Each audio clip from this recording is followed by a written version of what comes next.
life happens with everybody. And when your partner is looking for a need to be met at a certain moment, trying not to dismiss them, try to keep making them feel loved and supported, I think is one of the key things, because all we hear from married friends is like, there's no time for intimacy. There's no time for couple dates. I'm just too tired. I don't want to. That's bullshit. You want your relationship to work. You do what you need to do. Get a babysitter. Get someone to come and give you a hand.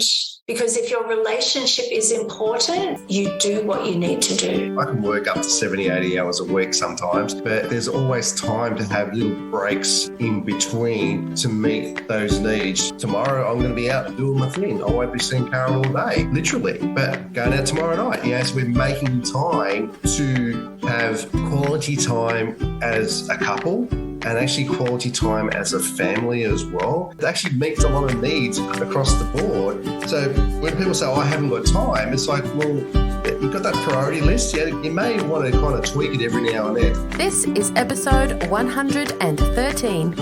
I am so happy that you're here, and thank you for joining my show, your coach, Helen Yuskovic. I am on a worldwide mission to help people get confident in putting themselves first, because I used to put myself second my whole life. And because of that, I experienced every unhealthy relationship possible. An unhealthy relationship with myself, my health, my wealth, my intimate relationships, my family, my friends, and my career. I'm now living in an abundance that I used to just dream about. So I want to pave the way for you too. It's time, guys. It's time that you live in the life of your dreams as well. So let's take a step towards that right now. P.S. Subscribe to my podcast on your app now so that you always tune in to my new episodes. Hey guys. So we're back for round 2 with Luke and Carol Mollica. This is the second part of our beautiful conversation that we started last time. So let's dive in. Moving on to the next question. I just want to talk about people, just for those listening that have been in a marriage before or in a long-term negative relationship. What are some of the ways to do things differently? So you spoke about that, like that, Carol, you said that you guys do things differently now than you used to do in the past relationships. Mm-hmm. So what are these things that people need to do to ensure that their next relationship is a positive experience, or even for people in a marriage at the moment that need a little bit of help? It's really important to know yourself. First of all, first and foremost, know yourself. And when I said, I do things differently. So my first relationship I was married for 16 years. I was with my ex-husband for 20 years. And a lot of things got swept under the carpet. A lot of things, when there was a problem, they weren't addressed. When they were addressed, someone got offended, someone got upset. And when you lose communication, well, every other area goes. So that relationship ended. The next relationship that I got into was a 6-year relationship. It was a narcissistic, alcoholic person that I didn't know that at the time, obviously.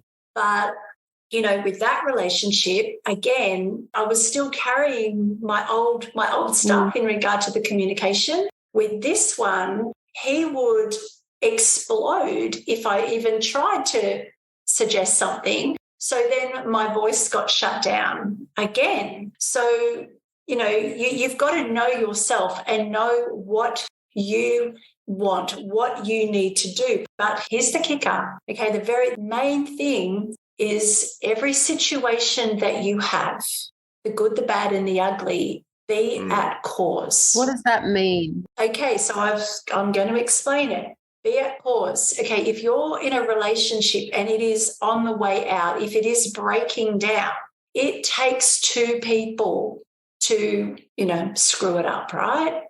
It's not all on one person. It takes 2 people. There are actions that we both take. And being at cause means you are taking responsibility for the part that you are playing in this relationship, where it is right now. Now, I find that this concept is hard for people to take if they have been cheated on.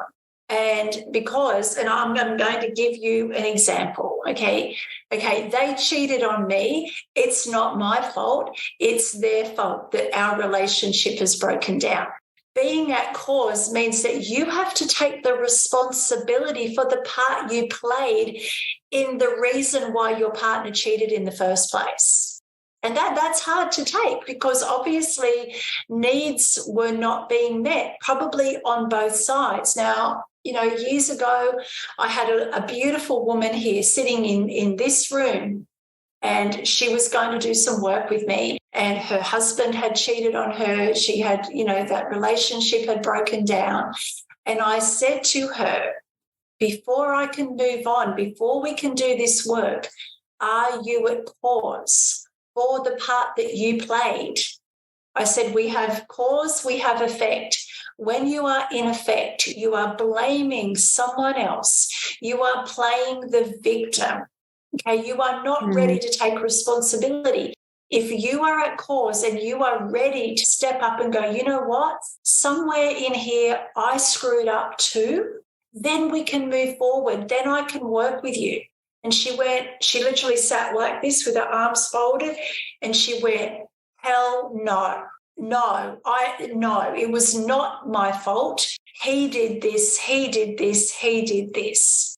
And I said to her, so you're not prepared to even acknowledge that, maybe you played a part in the problems as well? And she swore at me and she went, hell no. And I said, well, you know what, I'm really sorry that you're in this space, but I said, right in this moment, there's nothing I can do. If you're not willing to take your own part of that responsibility and work on you, I cannot help you. And that was a sad day for me because I knew I could help her, but she was so angry and she was so bitter that, she was the victim and she was playing the victim. And, she's probably still playing the victim. When I left that relationship, that 6-year relationship, I made a promise to myself that I was going to do things differently. I was going to make a conscious effort to understand myself, understand the way I communicate. I delved right into love languages and I learned all about love languages because my love language is words of affirmation. I feel loved when Luke gives me words of affirmation, and even come here, you sexy bitch. That's words of affirmation for me. I don't get offended by that.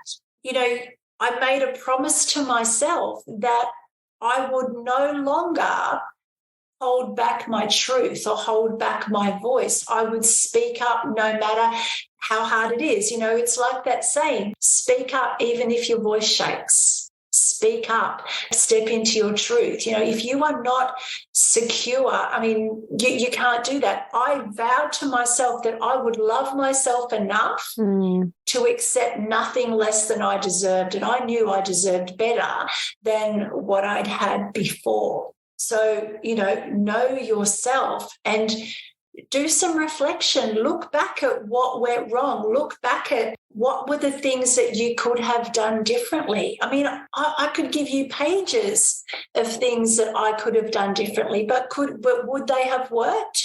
I don't know, because that was their shit as well as my own. So my responsibility was to work on myself so that I actually could find my knight in shining armor. And, thank God I did, because, if I was still in victim, I could carry on in a relationship. I'd still be dragging the suitcase of the rocks and the crap from many years past. And what we want to do is work on ourselves to a point where we are not dragging the past relationships into our future relationships, because that's where the insecurities come about. You don't want to go into a relationship where you were cheated on thinking that your partner, your new partner, is going to cheat on you.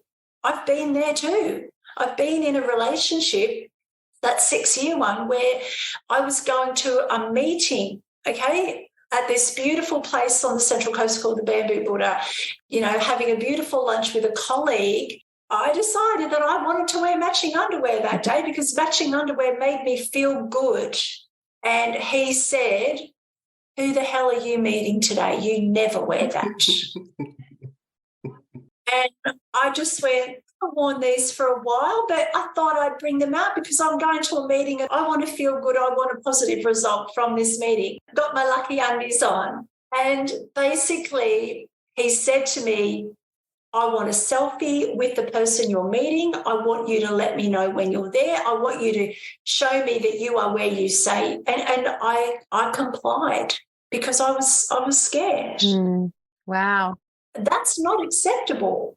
Yeah. That is unacceptable.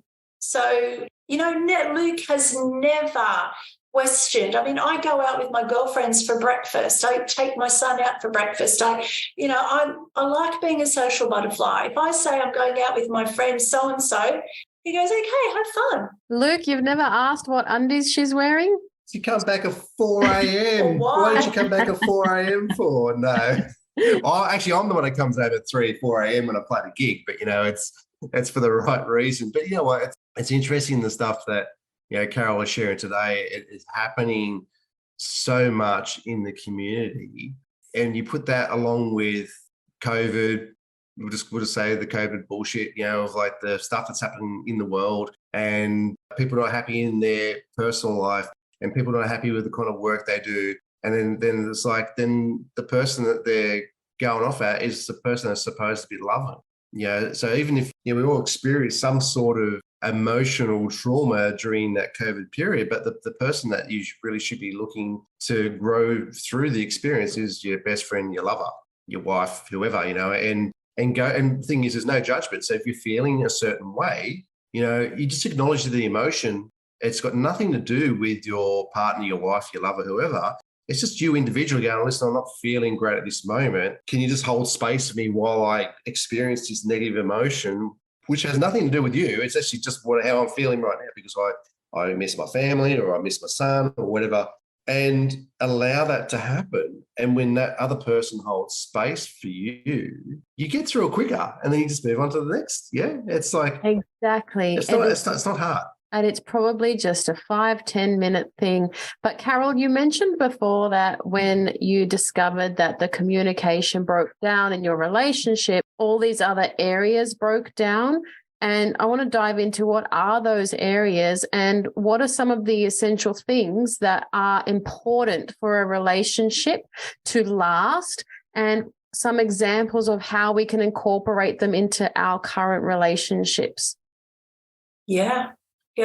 Well, I think when communication breaks down, intimacy breaks down, trust breaks down. So we've got to make sure that we hold that. And that's what I mean about open communication. Speak up. If there's something wrong, speak up. Don't sweep it under the carpet because, that dust pile is going to get really, really big. And then you end up drowning in the problems.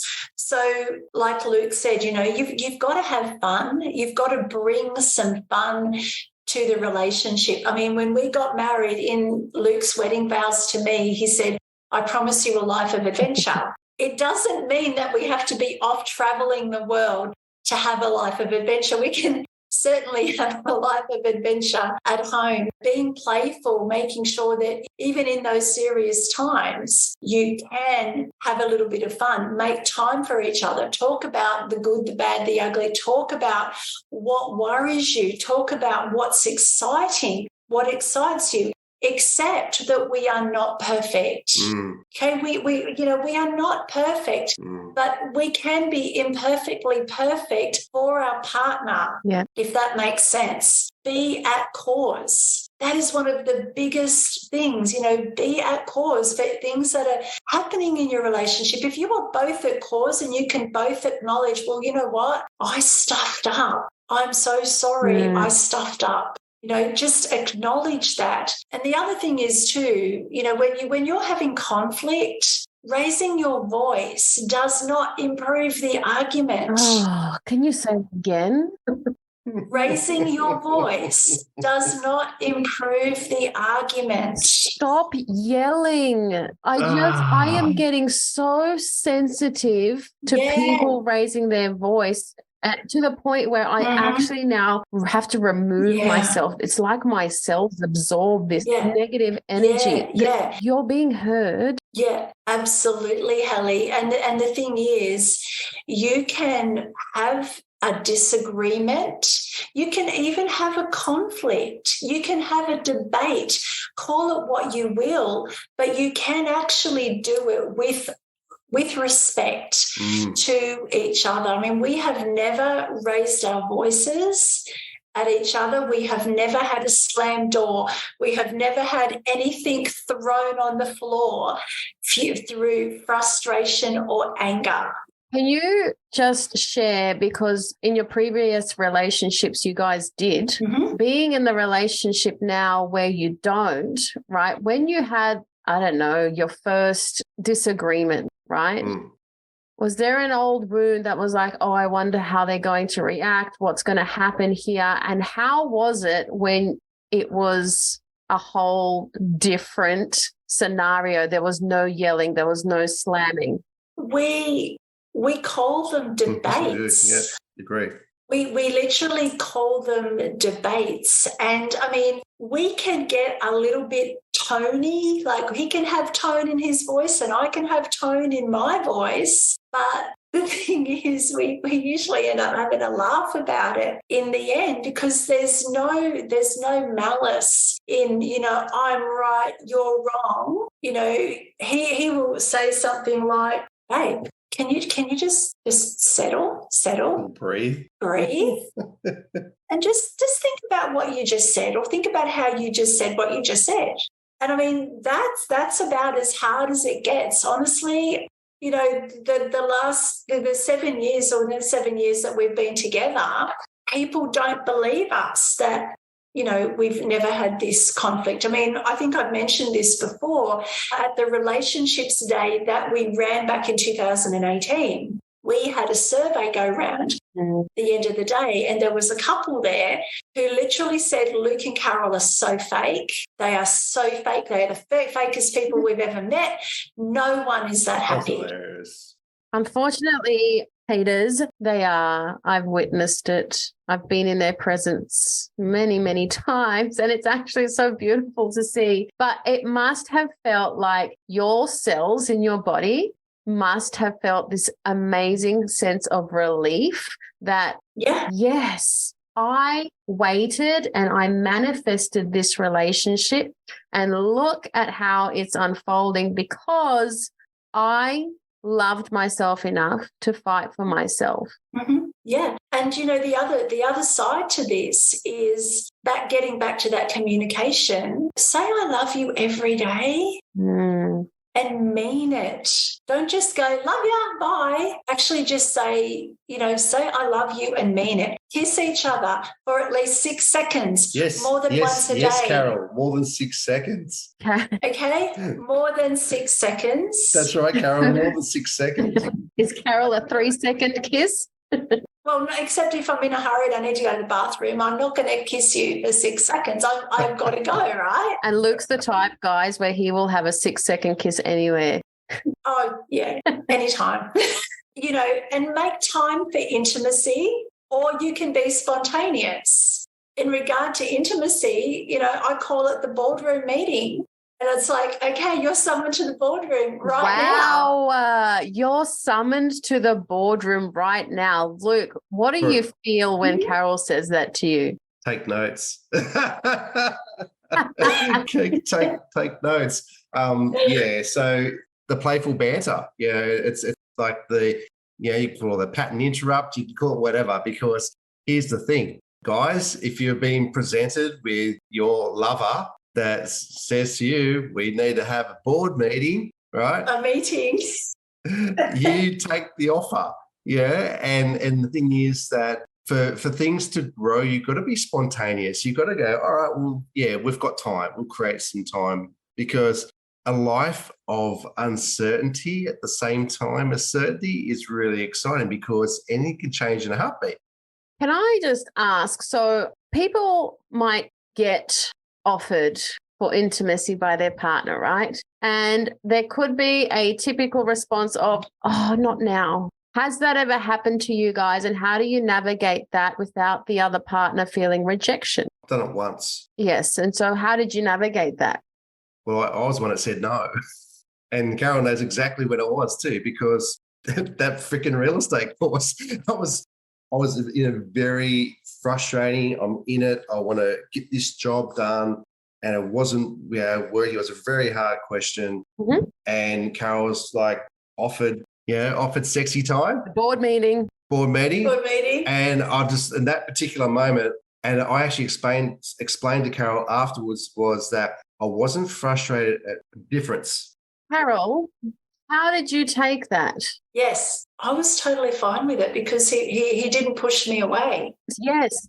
What is it? What happened here? Because we had a cuddle. Yeah, we literally just, had a cuddle, had a kiss. And, and I just said, well, is there anything I can get you so that you can get this done? Because it was like Luke usually just plows through things. But this particular day, it was frustrating. He was, you weren't your happiest self. No. It was hard. It was hard. That day at all. It was hard work. And I thought, and my thinking was, he just needs a break. Mm-hmm. Let's we need a meeting right now. And it was like, babe, I just can't. I've got to get this done. And I'm not one to go, oh, come on, please. I like that. That's not me. I don't beg. I don't beg for anything. So I just I accepted where he was at. And this is the thing. In a relationship, sometimes you've just got to meet your partner where they're at. So that's what I did. And I heard that he still gave you some physical affection. He still made you feel loved. He cuddled you. He kissed you. So you didn't feel absolutely a big sense of rejection. Yeah. Rejected. No, not at all. That's right. And seriously, that was the only time that I've actually said, no, I'm good, because there was a deadline with that training as well. So it was like I was in the thick of it, had to be done by a certain deadline. So there was a bit of pressure there. I knew how important it was for myself to achieve that goal. Mm. I also knew how important it was for my family, because to be quite honest, yes, I do have a son and, he's loved very much. But I see a value in this family now more so is because of the way that I've been treated in this relationship as a man to step into that masculine and get shit done. That is my role. Yeah, I can be feminine and flowy. I can be creative, yes, but for the most of it, I can actually own being a man and being in that space of like being successful in my own right, whatever level that's supposed to be. As long as I feel that, I can grow, and that gives me confidence. Yeah, and now, X amount of months later, now I'm part-time in real estate and working for someone part-time. And the other side to this too, Helly, is I remember when Luke and I first got together, he actually thanked me for allowing him to be the man in the relationship. This is such a great topic. Because, in my last two, I felt like I was even myself, I was in this masculine energy, and the masculine energy for me was all about protection. And, I was very rigid and very not in that feminine flow. In this relationship, it's very rare that I step into my masculine energy to get shit done when I'm doing content and I'm writing. That I would say would be the only time. And training, we need the training. And training, but I flip between the two. But what I mean here is Luke allows me to feel beautiful, like every day. I never had that. Yeah, it sounds like effort. A relationship requires effort by both parties, and life happens, right, with everybody. And when your partner is looking for a need to be met at a certain moment, trying not to dismiss them, try to keep making them feel loved and supported, again, not rejected, I think is one of the key things, because all we hear all I hear from my married friends is like, there's no time for intimacy. There's no time for couple dates. I'm just too tired. I don't want to. That's bullshit. Yep. Let's talk about that quickly before we wrap up the show. That's bullshit. If you want your relationship to work, you do what you need to do. Get a babysitter. I'm with you there. Like, get someone to come and give you a hand, because if your relationship is important, you do what you need to do. Yeah, I agree. And it's funny now because, I don't mind doing a good day's work. I can work up to 70, 80 hours a week sometimes. I don't feel like I'm working because I love doing what I do, but it's like there's always time to have little breaks in between to meet those needs, you know what I mean? So it's like tomorrow I'm going to be out doing my thing. I won't be seeing Carol all day. Literally. But we're going out tomorrow night. Yeah, so we're making time to have quality time as a couple and actually quality time as a family as well, and actually seeing someone play who's actually within our family unit at the same time performing. So it's like it actually meets a lot of needs across the board. So when people say, I haven't got time, it's like, well, you need to kind of, you've got that priority list. You've got the top 3 priorities. You may want to kind of tweak it every now and then. It doesn't have to be like that all the time, but you just got to tweak and go, it's really important that, yes, I could be the man. I earn most of the money in the house, which doesn't normally happen these days because both parents normally work. But let's say that, the man in the house does earn most of the money. Who cares? It's more about, well, let's kind of find some other parts of the relationship where they can actually connect. Because if they come home to a happy wife, well, there's a ripple effect with the rest of the family. The kids are happy, not living the whole life for the kids. You can do stuff for the kids, but not make it an absolute priority. For example, hey, kids, you got to look after yourselves tonight, or get a babysitter. Me and Mum are going to see Moulin Rouge, or go to see Guns N' Roses, or whatever it's going to be, to have that time together, or the sneaky weekend away, or the sneaky overnighter. Oh, love this. The other thing that I just wanted to add too, Helly, is that when relationships are in crisis, and this is normally when they have children, okay, what happens is the focus then becomes on the children, which then distracts from the problems in the relationship. So I'm guilty of this. Like, I was guilty of this. When I knew my relationship was going south, my focus was on my boys. And what it does is it actually pulls you further and further apart. Since then, what I have actually learned is that you've actually got to put your partner first. Put your partner first every time, because the kids grow up, the kids leave home. If you've put the kids first all the time, one day you're going to turn around, you're going to be standing there facing your partner, the kids have gone, and you're looking at someone that you don't know, you're looking at someone you have nothing in common with, and then it's like, you know what, the kids are grown up, we might as well just split up. It happens so many times with other people. Put your partner first, always. So many times. And what are you showing your children? That the relationship shouldn't be prioritized. Absolutely. And you lose your sense of identity if you put all of your identity on your kids. Being, a parent. And that's all I am. I'm a mum. I'm a dad. Yeah. My and kids you are first. more than that. Yes. Ellie, you know the question that I ask at Prac, who are you? And who are you that's more than that? And who are you that's more than that? Yeah. Yeah. I love this conversation. We can talk for ages more. I know. But I'll bring them back, guys. I'll bring them back because I want to ask so many more questions, but I won't. Thank you so much, guys, for your time today. I would love, oh gosh, here we go. Is there any last parting words of wisdom? Is there anything else that you would like to share that we haven't shared today? And is there anything that you would love the listeners to know? I've got something that I want to share, and then I'll hand it over to Luke to talk a little bit more about our relationship stage. So thank you so much, Helly. Like I said, we could talk to you for hours because there is so much. I know. There's so much that I want to share. But in relation to what we're sharing, I just want to give you a little bit of a snippet of what is going to be covered on the day of Relationships Day. So yes, please. What goes on in our relationship day? we have the most amazing venue down at Forresters Beach. We've actually got the grand ballroom at the Quarters. We have live entertainment from an amazing young fellow that I have known for quite some time. The whole event is catered as well. So you literally come in, you turn up, you're going to be entertained, you're going to be fed.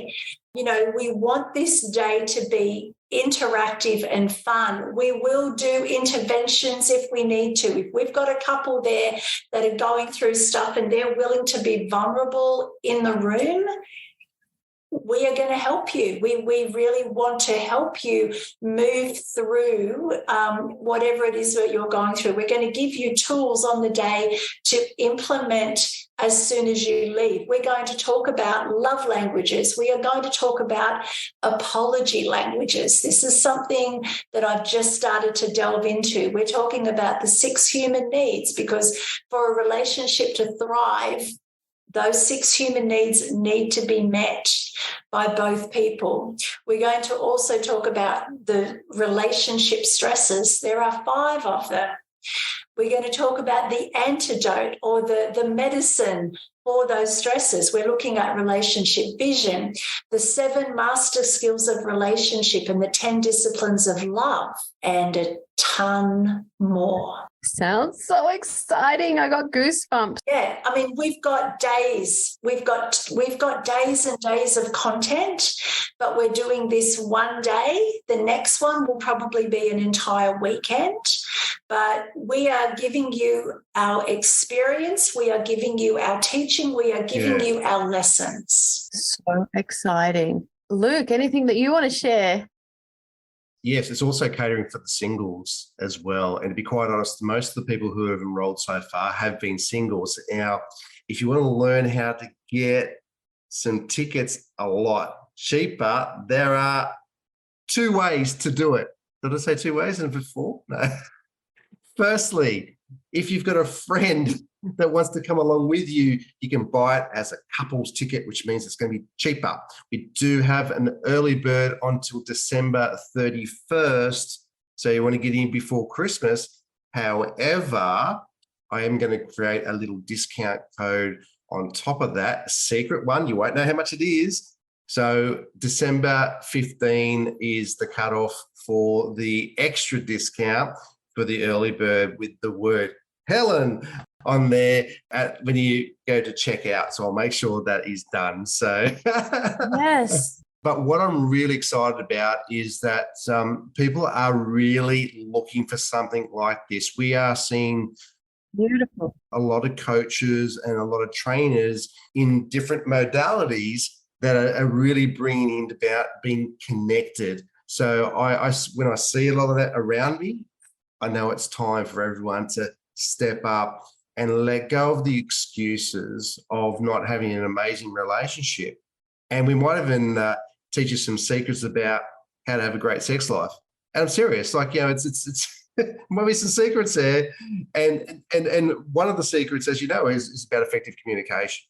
Yeah. So I'm really excited, you know, for February 26th, 2023. And yes, there will be some sort of weekendy thing, which we'll explain a bit more at the Relationships Day. Get onto it, guys. We've got plenty of stuff to share. Thank you. Can I ask, when is Relationship Day? Yeah, February 26th. It's on a Sunday. Valentine's Day. No, 26. It's after it. Yeah, 26th of Feb. Starts around 9:30 till 5:30. So as Carol, I could go later. It all depends. But I do believe that, you know, between the live music, the exercise that we're going to do on the day, we won't give too much away, but there is some great exercises. It's going to be fun and playful. Yes, there might be some interventions, and the place is absolutely beautiful, you know, and we actually did a beautiful photo shoot there a few weeks ago. So you will see some photos being launched very, very soon from our amazing photographer, Eloise. Love that. And one more. before we go, what is the outcome that you're seeking for everybody at Relationships Day? Yes. We want people to walk away with a new sense of knowing that they can communicate effectively with their partner. If they have a problem, that they can overcome it easily and effortlessly. And we are going to give them some tips around intimacy as well. And I don't want to give too much away with that, but it's more about, for our singles, it's about helping you know yourself. It's about helping you get clear on what you want in a partner. What is your vision? If you are happy just being on your own and you don't want a partner, come to connect with self. Okay, it's for singles and couples. I mean, if you are a half of a couple and your partner doesn't want to come, get yourself there anyway, because you'll get things that you can take home. But ideally, if you're a couple and you feel that this will benefit, please both of you come, because the exercises are designed for, like, there are partner exercises, like they're designed for couples. The single people can actually partner up with another single person and do them, and they'll be fun. But it's for everybody. I mean, this is relationship. This is communication. It's about know thyself, love thyself, trust thyself. It sounds like what's beautiful about this event is that you'll meet everybody wherever they are on their journey. Yeah. Absolutely. And we're going to get really real and raw with our story as well. So you're going to find out stuff about us that you'll go, holy crap, I didn't know they went through that. But we're sharing our truth here. We want people to understand that what you see here is not where, not where we've been. We have been to the depths of darkness. And if you feel that is you can be here. You can be here. You've got to want it bad enough. Yeah. And also I'm just going to add to, firstly, number one, guys, it's time to step up. Yeah, stop being a scaredy cat and really start to own your stuff. I've seen men, in the past have had a bit of a whinge about this, that, and the other. So step up. Do the work, guys. You want to be in a happy, relationship. And then the other thing I want to add too, this is also for same-sex couples. It's got nothing. It's not just for heterosexual relationships. This is also for same-sex couples. It's the same rules apply. It doesn't make any difference whether you are in a same-sex relationship or not. That's it. Same rules. Yeah, definitely. Male energy, feminine energy. And that's what I hear about. That's all a relationship needs. So that way they don't clash. The polarity, But maybe we'll talk about that on another episode. Guys, thank you so much for all of this information. Pleasure. I hope you guys listening got a lot of value out of this. Looks like Luke wants to say another thing. One more thing. The website for the event is relationshipsday.net. So www.relationshipsday.net. Thank you. I'll put all of their links in the show notes, guys, and I'll try to get this episode out as quickly as possible. We do have a few in the pipeline, but we'll see what we can do for you guys as well, so we can get this out as soon as possible, because I know that people want relationship help, because I hear it from my coaching clients as well. Once again, thank you so much. This day is going to be great. Forresters Beach sounds beautiful, and I just adore you guys. Thanks, Helen. Much the same. See you later. Have a great day. Bye. Well, how about that? That was two beautiful parts of a conversation for everything relationship, and it really excites me for my next relationship. And I hope that you guys got a lot of value out of this conversation. And just a little brief rundown on what goes on the day. It's crazy. You'll learn about communication, and that communicating is key to understanding each other's needs and wants. You'll learn the importance of your state. You'll learn the essential skills and disciplines of love and relationships, the 6 human needs, understanding your apology style. This sounds really cool. You'll also decipher the secret language of your partner. Ooh. And you'll learn how to take your relationship to a new level of love and connection. You'll learn how to deepen your love and how to deepen your connection daily, how to deal with conflict. It's going to be such a fun and interactive day. And Luke and Carol, they're just a delight. I love them so much. And they are a testament to this day because they live it and they breathe it. And I love them. So that's about it from me, guys. Until next week, stay tuned, spread love, and always remember to show love to yourself first because you matter first.